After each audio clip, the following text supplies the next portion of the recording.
I used to be at home sitting down doing nothing, and it really disturbed me because I'm not this type that just want to be lazy at home doing nothing. I'm not this type that wants to carry CV up and down, going to offices to secure a job. I just wanted to open my own business. So that's what motivated me to enroll in the training. I so much thank them so much for their wonderful work in my life.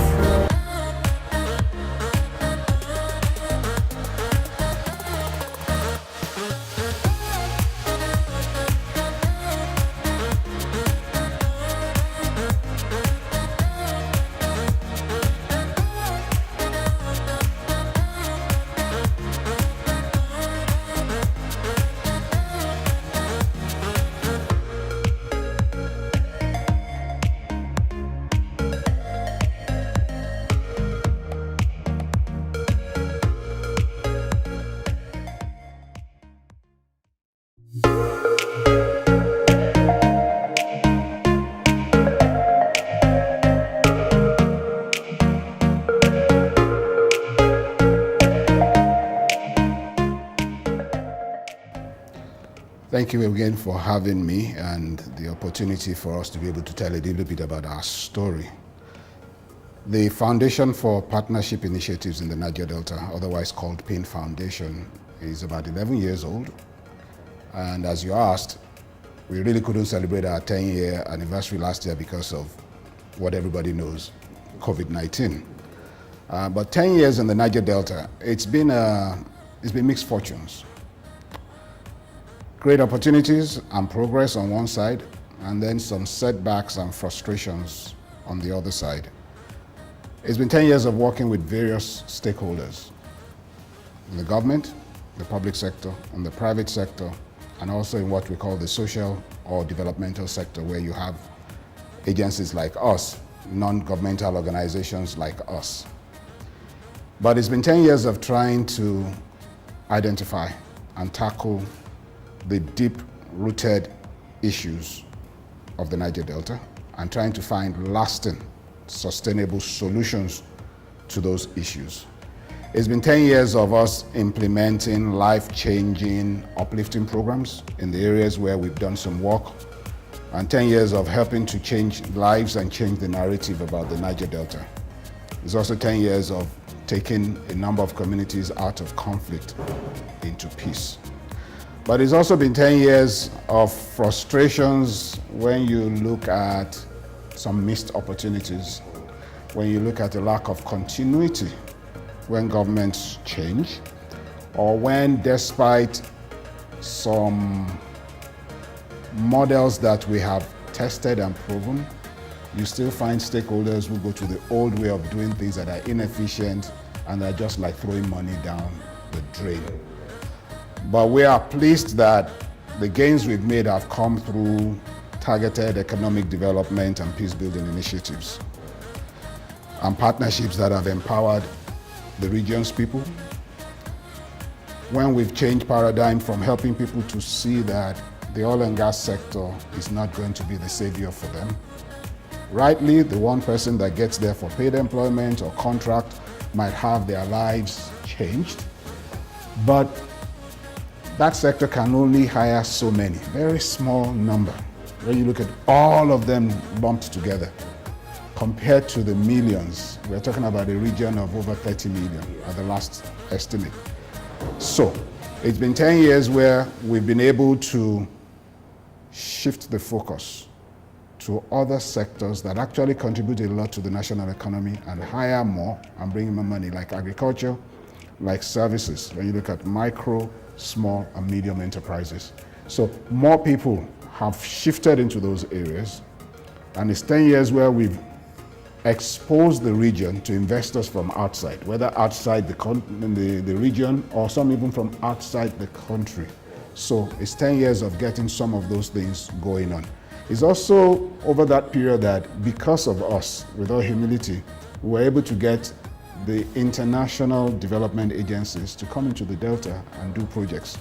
It was because of us that the likes of the U.S. Agency for International Development, USAID, and the formerly called Directorate for Foreign Investment, that's development, that's a British one now called FCDO, Foreign Commonwealth Development Organization, that they also came in. We partnered with them on a number of projects. So those are the things that gratify us. It's 10 years where we've touched over 600 farmers and MSMEs with improved knowledge and ways to improve their services, their agricultural practices and their business services. And about 400 out of those 600 have experienced improved productivity such that their income has increased to the tune of 35.3 billion. Now, it's not a huge amount when it comes to each person, but it's a big change compared to what they were earning before when you divide it annually and across those 600,000. It's also a period that those interventions that we got involved in have facilitated up to 55,000 jobs. And a period where we've grown volunteers into peace building, people who volunteer their own time, over 10,000 of them, and who have helped to address conflicts in various communities within the region. So those are the ones that the things that really make us to be delighted and will help us to override those other disappointments. But it's also within this 10-year period that we've helped to build the capacity of civil society as well as government agencies and officials, and we've partnered with a number of them to effect policies or to enhance existing policies, whether those policies around agriculture, youth issues, gender issues, or trying to look at improving governance of some of the departments. We've done that with various states. It's also the period that we've helped 3 states to develop long-term plans so that their developmental efforts are not things that you do year to year in a reactive manner and just look for whatever is doable, but where you actually plan so that when administrations change, all things being equal, people can continue with the plan. Things that we did of our own volition, things that we've approached and helped with. And so those are some of the things that make us happy that in the last 10 years, we have been taking some good strides. But it's also a humbling 10-year period when you realize that there's just one of you. And that when a lot of partners have left the region, you're about the only one still remaining, and you cannot cover all 10 areas effectively. So you're hoping that the next 10 years will see more people partnering with you, more governments partnering with you, more private sector people partnering with us. Because if you can have, as I like to say, 1 PIND per state of the Niger Delta, then the rate of development will accelerate. We'll be able to bring some of the good things to scale quicker. So that's how it's been for us so far.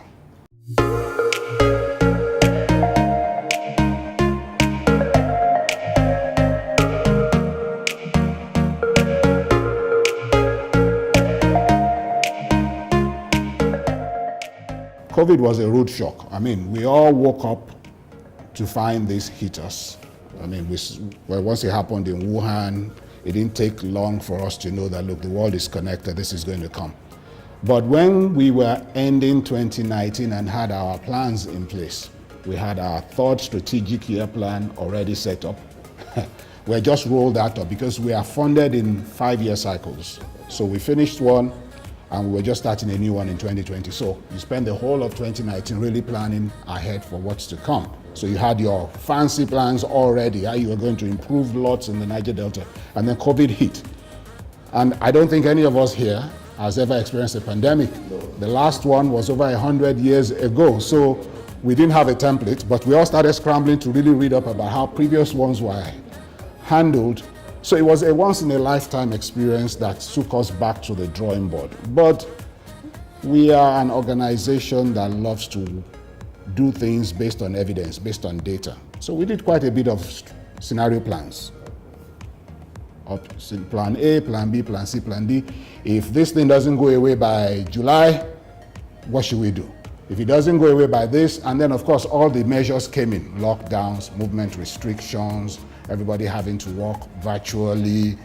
Fortunately, because we are in 3 locations, we've always been used to working virtually. So Port Harcourt, Warri, and then those of us in Abuja, and then we have our sister foundation in Washington, D.C. So we cannot be used to that, but suddenly everybody had to do that. Yeah, so all those measures, interstate border restrictions, when we are used to traveling to relate with farmers, to relate with MSMEs, small medium enterprises, to relate with militants, to relate with peace actors, all that movement restriction hampered what we could do. And then the people that we support, all the farmers, especially the urban-based ones, could no longer visit their farms. And if a farmer can't visit his farm, his produce is at risk. So we really had to start looking at how do we, because all these people look up to us for leadership, how do we play that role and not leave them to drift? So WhatsApp became important. Text messages for the rural person who's not even having data. You had to find means to be sending messages, and then means where you could facilitate more collaborations. We've always been about partnerships and collaborations, but it became even more central for us to lead. And again now, we've never been the ones to tell people what to do. We facilitate and show them opportunities. That's our model. So you now suddenly had to get in that space, and you're dealing with commercial entities and decisions that you know if you're not careful could put people in jeopardy. You don't want. So part of what we then did was facilitate. For example, if Mr. A is in Ondo State and is locked in because of the restrictions, and he can't travel from Ondo to Edo or Delta as he used to do, or he's in Rivers, who can no longer move to Abia or Akwa Ibom like before, how do you now have partnerships where the one landlocked there is not only minding his own issues there, but helping to mind the issues of the other one, and you reciprocate?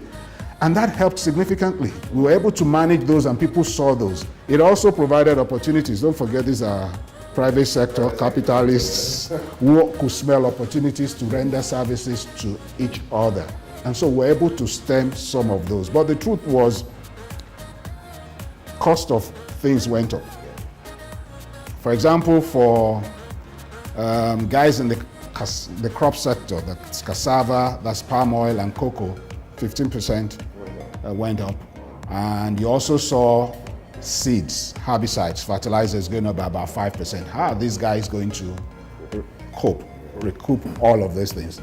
These were tough things that people had to really pay attention to, and we had to play a role in that place. So we adapted our program plans on our own. Realistically, some of our targets we knew had to be adjusted internally, and then also we had to begin to do some things. But you see, what helped is that our approach from day one has always been that we won't do like the traditional development agencies who deliver and implement directly.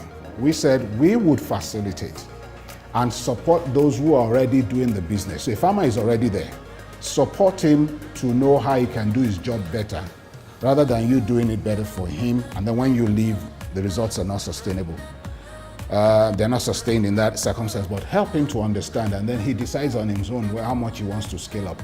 But when we started off, we found out that a number of service providers were not existing in the Niger Delta region compared to other places. Agricultural extension service providers, those who provide them knowledge and services around weeding, seeds, feed, herbicides, all those kind of inputs, they were not there. So we invested in developing those guys. Invested in training and letting them to be aware of the market locations and things like that. So these guys have been running the business. Therefore, when we were landlocked, those were the guys I said you could now point them to other places and work with others that they were not working with before. So that helped them in that regard. And as we talk today, we have over 2,600 service providers that are doing this in the Niger Delta region alone. We could still do it more, because sometimes they calculate what's the ratio for one, so how effectively can one cover the other. But these are smallholder farmers they are servicing, so they're able to do some of those ones. And with the beneficial relationships that we coordinated between these different people, it helped them to overcome some of the challenges that they faced with what COVID brought in its wake. And so these investments in capacity building that we had made helped to bridge the gap. Had that been that those guys were not there and people were restricted in movement, a lot of damage would have been done. But that's not to say we still didn't have issues, because during that period, you also had globally, they said conflict went up. It was like suddenly husband and wife seeing each other at home more than before, or family members seeing each other more than before became a problem. So we started seeing spikes in domestic violence. But again, the peace actors that we had developed their capacity.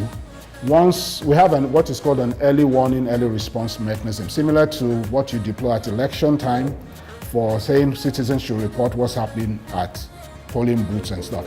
We have that 24/7 working, so people can put on the platform, send an SMS. So when we track and we see spikes in certain areas, we're able to alert those peace actors, and they have what are called prevent teams, which are like rapid response teams in each state and many local governments, to be able to then go in and see what's going on in this area. So they also helped during that period to mitigate conflicts that were brewing in some of those areas. So that's the way we did it, because we've always invested in people as facilitators. So those people can still respond on their own, rather than we will have been totally hampered if we were doing everything on their behalf and then we were restricted.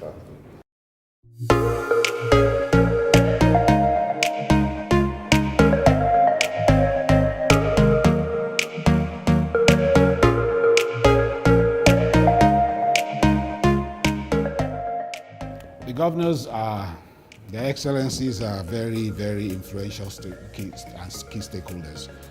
We have good relationships with a few of them, some even at personal levels, but there's opportunity for more. But anything we're going to do with governments, because we realize the importance of government. And we are facilitators who go where the value is and where the opportunities lie. So whoever is the stakeholder in that area will partner with, whether it's a smallholder farmer or enterprise. However, when you want to bring things to scale, we realize the importance of the governments, and we have good rapport with all the governments. If I show you a map of our footprints, you see all that we do and what we do in what state. So we are involved in that.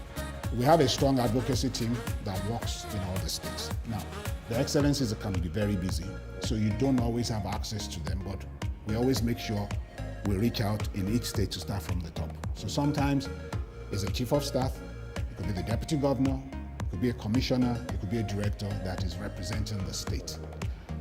We hope they are doing a good job reporting to their excellencies, but we have also devised, and that's going forward, specific reports that we want to be sending to them, while we also engage them. As I said, there are some that we see more often than others, but we really want to have them more engaged, and that's part of what we're going to be looking at, especially once based on the realization of what COVID-19 did to most of the states. We realize they need help, and we have technical expertise. Money may not be freely available for an NGO, but there is knowledge, expertise, insights, and partnerships that we can make available. I said earlier, the 3 states that we did under the Ford funded project, and the 4th one that we're doing right now. So we're talking about Rivers, Abia, Akwa Ibom, and then Delta on the youth employment projects. They've been very much involved. We had a steering team that had representatives from each of those states. But we want to also elevate our relationship and be dealing with the excellencies even much more than just having the representatives. But we've had situations where, yes, they've shown interest, they've endorsed, but we want it to be the norm and not the exception, because they can take the credit, and having them can have decisions that can really impact their citizens. But we've influenced a lot of government policies, and it's with the support of the excellencies, because those are the ones, the final signatories to those. I mentioned that we've done 3 long-term plans. The governors were involved. Without their support, you can get a number of things in, but other stakeholders were also involved. Long-term plans in Cross River, Abia, and Edo, and we've been involved in all of them. The excellencies were involved for the most part. One state couldn't be, but the deputy governor was there representing her boss. And so those are some of the things that we do. We are getting involved in influencing policies, strategies. We are providing institutional capacity building support to their agencies and officials. We are also influencing public expenditure for development. One of the states invited us, and we were part of their citizens' debate in preparing their budget for next year. It's gratifying when our opinion is counted enough to be able to input and shape a budget like that. Again, as I said, we'd like that to be the norm and not the exception. So we've had successes over our 10 years with some of the past governors and some of the current ones. We look forward to more because what we have will benefit the states. And we're an NGO. We have no special agenda beyond seeing the development of the region, increasing peace and economic growth.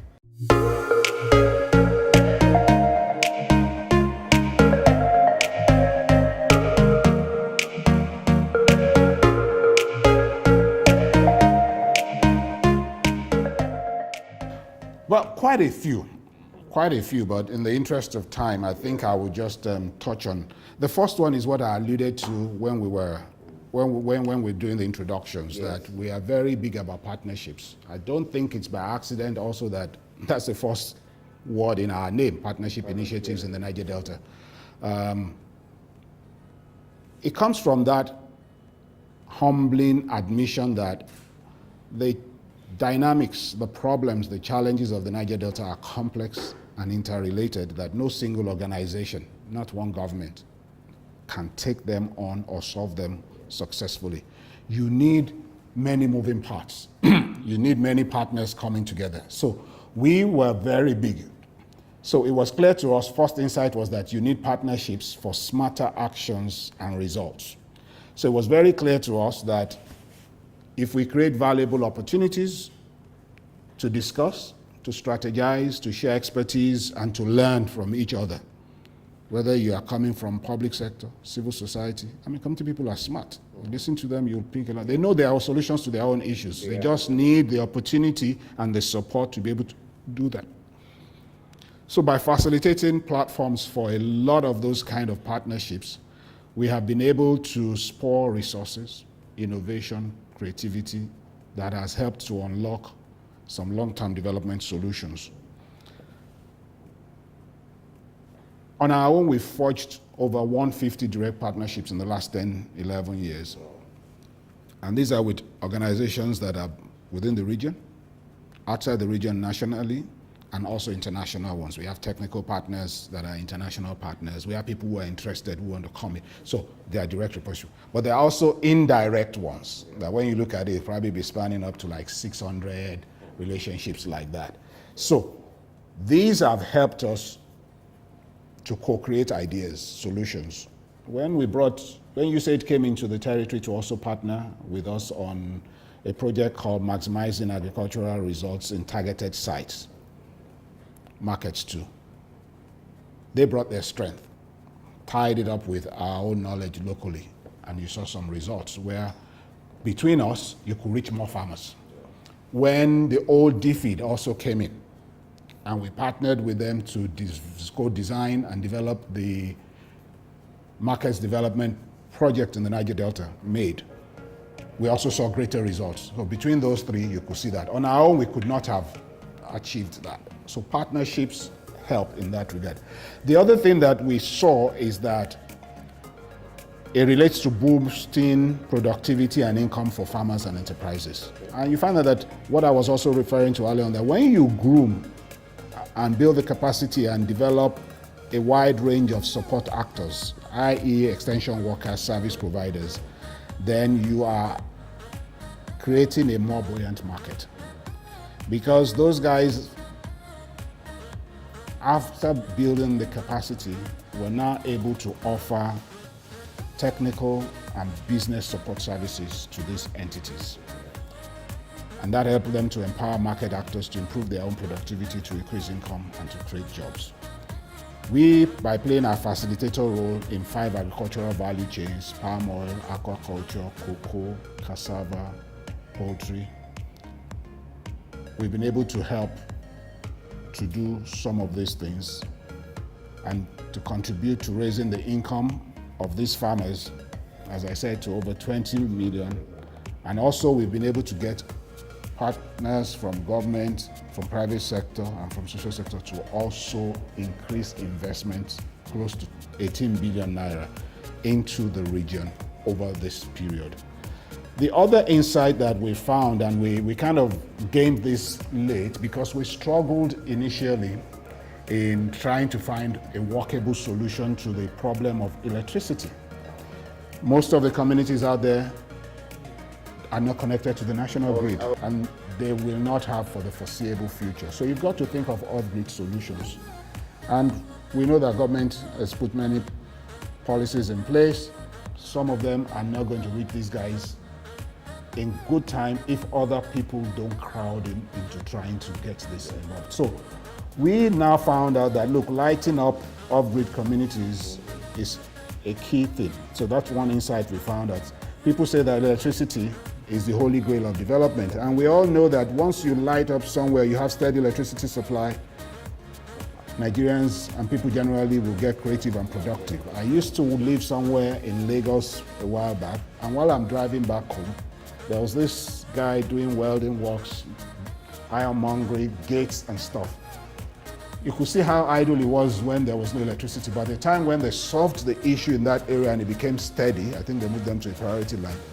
This guy by the roadside, you could see how productive. He was ever busy and people were always coming to him to give him work. And as you're driving in daily, you're seeing different things he's producing that he's putting up there until he'll take them to go and spray. We found out that community-centric and commercial models that are solar-based energy cabins that are reliable, that are affordable, and are sustainable will guarantee access to off-grid communities that guarantee them to will unlock their entrepreneurial spirits. And we've seen this. We only got successful with this in the last 3 years. We had struggled prior to that to find the model that worked, and we found out that we had to get involved and find some that were suited. That's why I said community-centric to the communities themselves. If you just brought something, solar has always existed, no doubt, but it has to make sense to the people. It has to be what they can afford. It has to be where they are involved in the sustainability, where part of what is done is earmarked. You have to make sure that the developers are training local people also who can handle the operation and maintenance. And you have to be sure that the communities and the developers also have incentives. So we incentivize them to come to the remote areas. They'll rather stay in the urban areas if they can find similar clients, but we had to incentivize them because they don't have access to funding to do a lot of this. And for less than 20 million naira, as at the last time, now with inflation and devaluation, we're working new numbers. You could light up a sizable community out there with about 15 kilowatts stuff. The first one we did was in a community called Bagira in Ondo State for about 15 kilowatts and about 16 businesses and maybe similar households. You could do that. And in that place, they had a hospital that could do this. So it eliminates noise, it eliminates pollution, fumes and all that. As at today, we've done up to about 7 of those, and the number will continue to increase as we continue to access funding and we see more willing partners. We have ambitious projects that we are looking for partners for. We found partners for some, but if it's going to go to scale, we need more partners. So that's why we keep turning to agencies that have, and maybe now with the new Petroleum Industry Act and the need to drive that, when we can get into guide people based on the experience that we've had, they can look at high value, relatively inexpensive projects that can deliver great value to the citizens and are quick to install. I mean, they don't take long to deploy these things. In less than 3 to 6 months, you have them fully on once they deploy, they mobilize. The other insight that we've had relates to reducing youth unemployment. We found out that this is a scourge, and the region has some of the highest numbers nationally. So part of what we found is that, that you can fast track youth employment by implementing a skills development package that provides multiple pathways. One pathway to waged employment, you become an employee for someone. Another pathway that makes you your own business or enterprise owner. We implemented, Ford Foundation funded it, and we executed it on their behalf, what was called the Niger Delta Youth Employment Pathways Project in 3 states. It ended early this year. 3 states of Rivers, Abia, and Akwa Ibom. And resounding success. Over 3,000 youth that were trained over those 2 years of the project. A number of them placed in internships and then placed in jobs when they finished, and some of them their own enterprise with it.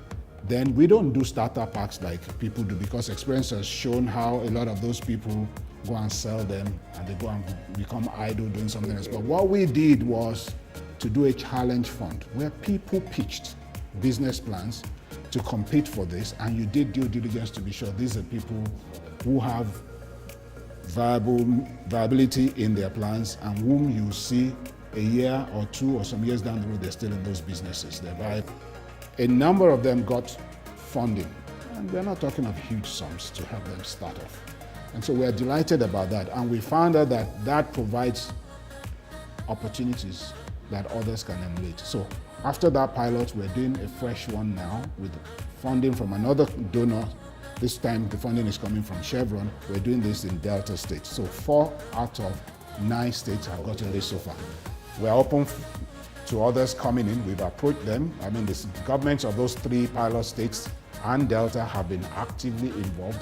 We hope that they can scale it up with more, or at least adopting our model to execute it on our own. They don't have to walk it through us. And the remaining 5 states, we hope that their youth employment programs can take some of the lessons. And what are the lessons that we picked out of this particular project that makes it different from any other technical or vocational education training that others are doing? Because people might say, what's the big deal? But the truth is there are some differences. Number one, we had to focus, we did not predetermine the skills that you would train people in. We had to go to the market, ask employers of labor, do some quite considerable research. What skills are in demand in the market? Because there's no point training more welders when the already trained welders don't have enough work. The riggers, the fashion designers don't have enough work. You have to look, and in our own case, when we started, we found out that ICT, construction, aquaculture, later solar energy installations and stuff, and then leather works, which was unique in Abia, particularly, wasn't cross-cutting. Those were the ones. In Delta now, we found new sets that we're looking at. Some are still in there, like ICT and construction, but you're also emphasizing services. So we found out that if you have in-demand skills, and those are the ones you focus on, then the chances of those people having employment pathways are higher. The second one is you've got to make it competency-based. It can't just be stuff, it's got to be competent. And we worked with National Board for Technical Education and the construction one to really make sure it was up to scratch. Something that they could use to compete with others. Not that they'll say, it just went to one program that was, no. It's competencies that they could, and then we added soft skills to this, so that these guys are not just having technical skills, but they know how to brand, they know how to plan their work, they know how to present things that will make them succeed in the marketplace. The skills that we used to call soft, but people say are the determining factors in today's world in that regard.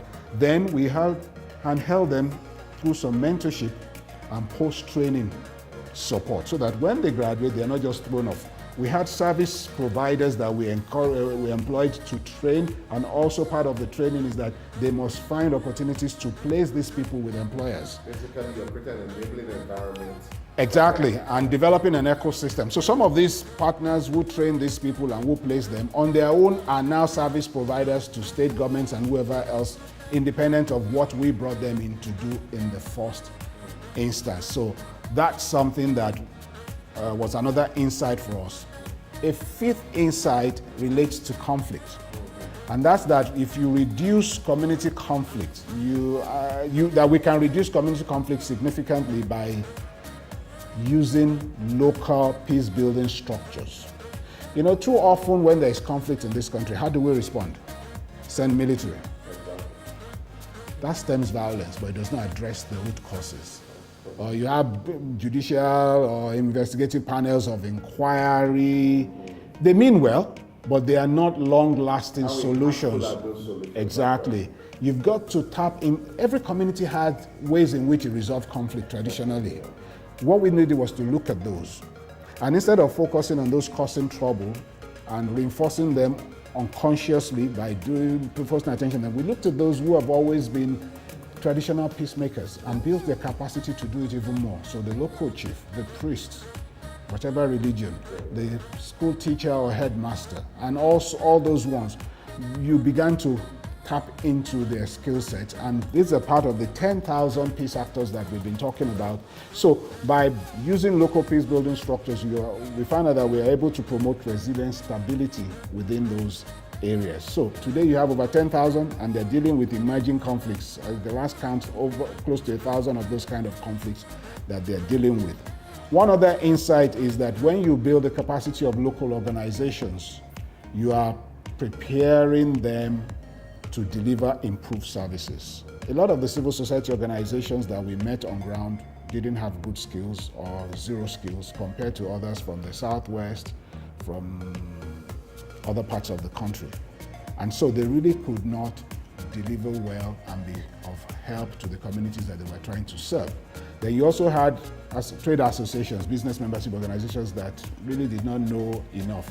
But from bookkeeping training to governance to having clear-cut HR policies and things, you strengthen them that a lot of them now have come of age that they're able to qualify for loans from major agencies because they see structures in them. And then because of that, they are delivering good services to the communities and the stakeholders that they serve, whether they are focusing on gender, governance, conflict, economic development, whatever they're doing.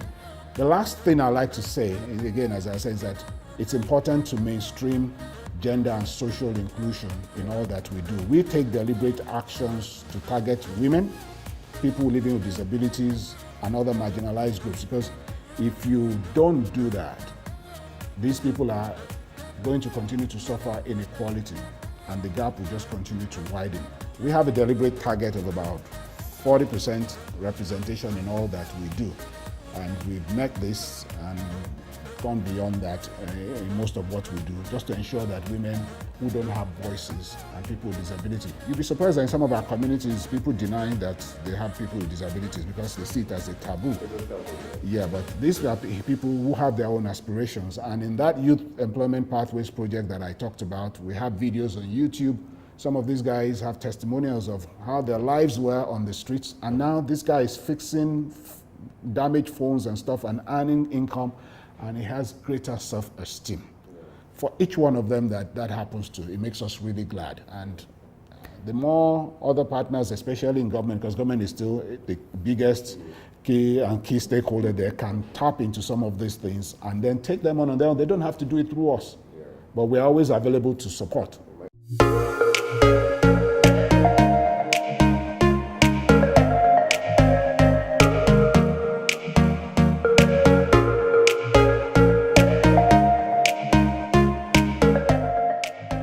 As I said, the more partners that we can have, the better the chances of accelerating development within the region. And the media is one of those partner sources constituencies that we're looking at. So we appreciate you that you're able to do this unsolicited. Thank you so much. It's been a wonderful time chatting with you.